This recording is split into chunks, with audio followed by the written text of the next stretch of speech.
My name is Didier Drogba. I come from Ivory Coast in West Africa. I was a football player, a striker. I am often remembered for my strength, for scoring goals with my head, and maybe most of all, for scoring important goals in big games, especially cup finals. I always felt alive during those high-pressure moments. Football was my life, my passion. My connection with Chelsea Football Club in England is very strong. We achieved great things together. And playing for my country, Ivory Coast, known as the Elephants, was always the biggest honor for me. Let me share my journey with you. I was born in Abidjan, the largest city in Ivory Coast, on March 11th, 1978. My childhood was a bit different from many players. When I was only 5 years old, my parents sent me to France to live with my uncle, Michel Goba. He was also a professional football player in France. My parents hoped I would have better opportunities there. Leaving my family and my country at such a young age was very hard. I felt lonely and missed home very much. I even moved back to Ivory Coast for a short time before returning to France again. Later, my parents and siblings also moved to France, and we lived together near Paris. For many years, my main focus was on schoolwork. My parents really wanted me to study hard and have a good education. Because of this, I started playing football in organized clubs much later than most kids who become professionals. I played for some small local teams near Paris, like Les Valois. Honestly, nobody looked at me back then and predicted I would become a top striker. I was still learning the basics, and I even played as a right-back defender for a while. It took time for me to find my position and develop my skills. My path to professional football was slower than usual. I did not sign my first professional contract until I was 21 years old. This was with a club called Le Mans, which played in the second division of French football. Signing that contract was a big step, finally becoming a professional player. My time at Le Mans, which lasted about 4 seasons, was very important for my development. I had to learn what it meant to be a professional, training hard every day, taking care of my body, handling the pressures of playing for points and results. I faced some injuries during this period too, which sometimes slowed my progress. I learned a lot about playing as a striker, using my strength, and working for the team, even if I wasn't scoring a huge number of goals yet. Things started moving faster for me when I joined Guingamp in January 2002. I was nearly 24 years old. Guingamp was playing in Ligue 1, the top level of French football. This was my chance to prove I could perform against the best teams in France. And I took that chance. At Guingamp, I started scoring goals much more consistently. In the 2002 to 2003 season, I scored 17 goals in Ligue 1. Playing at this higher level felt good, and I formed a good partnership with another player there, Florent Malouda. My goals and performances for Guingamp made people take notice. Bigger clubs in France and Europe started showing interest in me. It felt like finally, after years of hard work, my career was really starting. Because of my good season at Guingamp, I got a fantastic opportunity in the summer of 2003. I signed for Olympique de Marseille, OM, which is one of the biggest and most popular clubs in France. Playing in Marseille with their passionate fans filling the Stade Vélodrome was an incredible experience. I only played for Marseille for one single season, 2003 to 2004, but it was a very important and successful year for me personally. I felt strong and confident. I scored 19 goals in the French league. I also scored many important goals in European competitions. We started in the Champions League, and after being eliminated, we continued in the UEFA Cup. I scored goals against big teams like Liverpool and Inter Milan as we made a run all the way to the UEFA Cup final. Reaching that final was a great achievement for OM. Unfortunately, we lost the final 2-0 to Valencia from Spain. Not winning the trophy was disappointing. However, that season really put me on the map as one of the top strikers in Europe. The Marseille fans loved my powerful style of play and my goals. My performances attracted serious interest from major clubs, especially Chelsea in England, who were building a very strong team. In the summer of 2004, I made the biggest move of my career, signing for Chelsea Football Club in London for a large transfer fee. The manager, Jose Mourinho, specifically wanted me to lead the attack for his team. Chelsea had ambitious plans under their new owner, Roman Abramovich, aiming to win the Premier League and the Champions League. I was excited, but also knew it was a big challenge. The Premier League in England was very different from France, faster, stronger, more intense. It took me some time to fully adapt in my first season. I had to learn how to play against tough English defenders every week. Sometimes I faced criticism from the media, but Mr. Mourinho always had confidence in me, and I worked hard to improve and fit into the team's style. I learned to use my physical strength effectively, holding up the ball to allow midfielders like Frank Lampard to make runs forward. I became the focal point of our attack.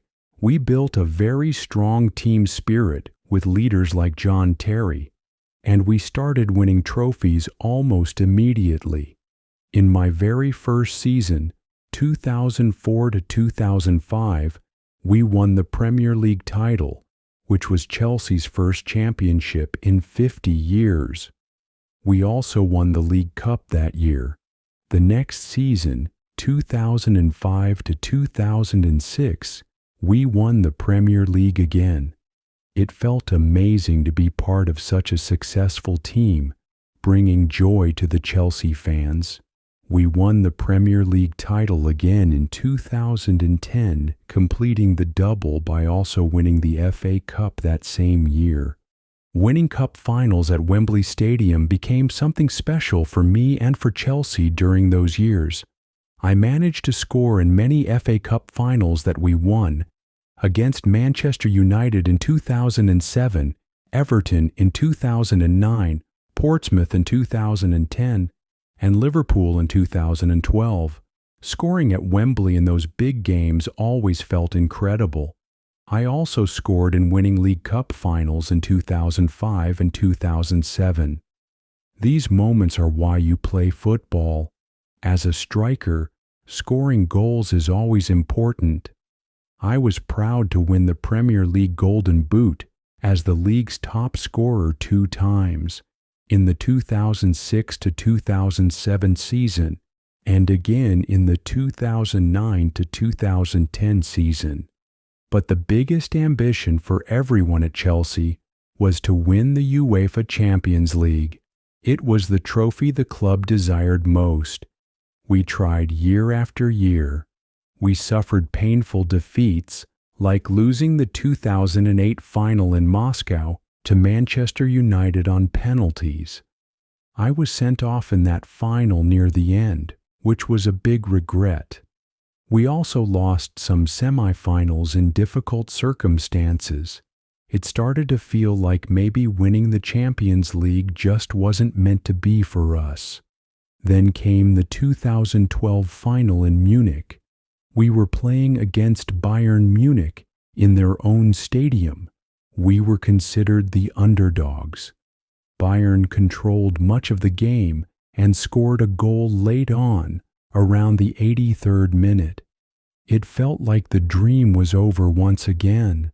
But this team had a special spirit. We never gave up.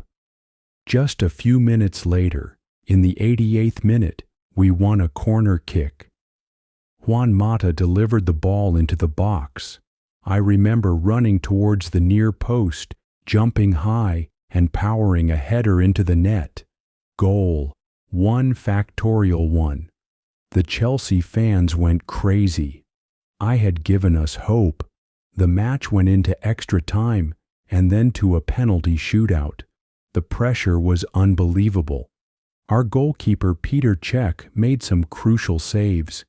It came down to the very last penalty. If I scored, Chelsea would finally be champions of Europe. The walk from the center circle felt very long. I placed the ball. I knew this was the moment for the history of the club.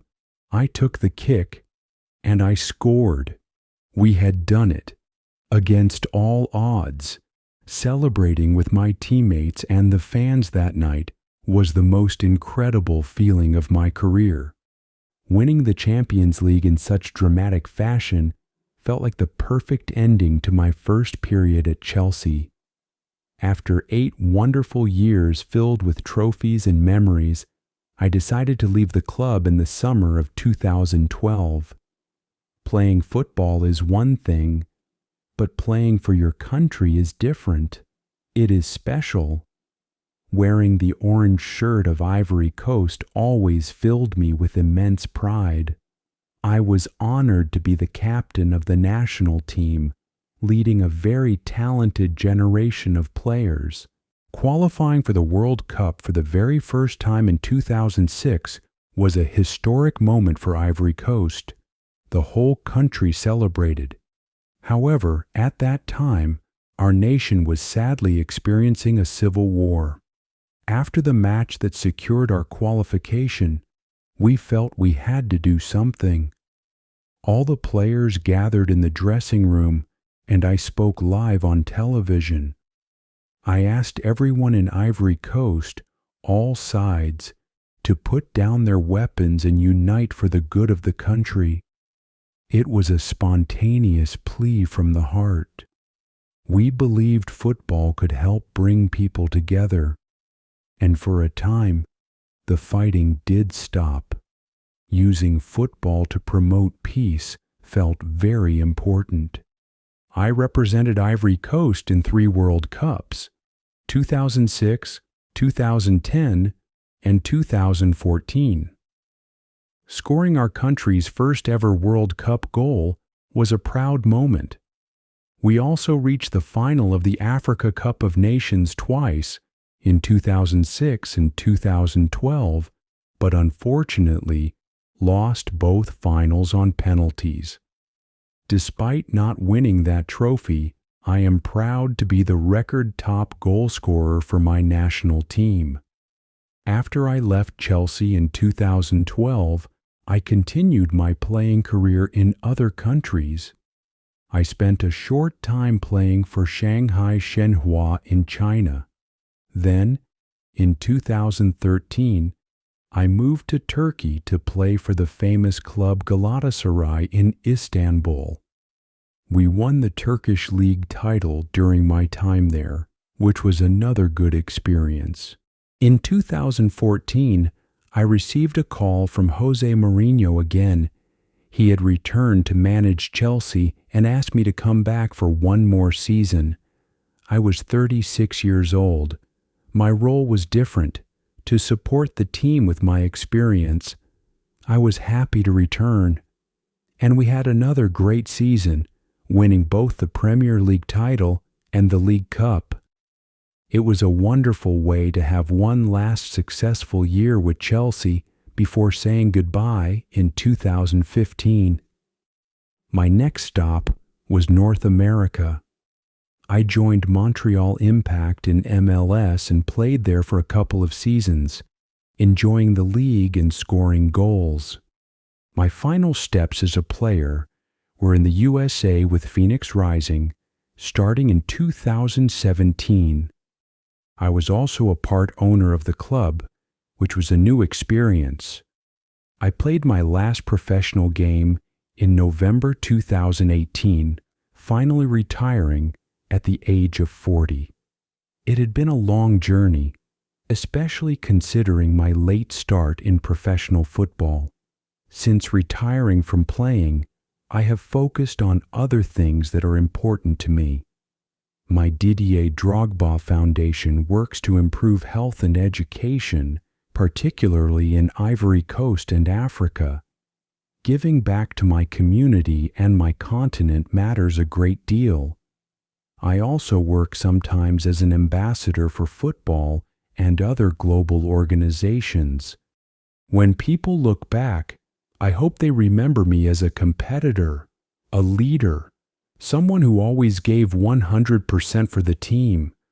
I hope they remember me as a player who loved the big moments, the important games, and who often delivered when it mattered most. I hope the Chelsea fans remember the goals, the passion, and the trophies we won together, especially Munich 2012. I hope the people of Ivory Coast remember my pride playing for our country and my efforts to use football's power for good. I worked hard for everything I achieved, and I feel very fortunate.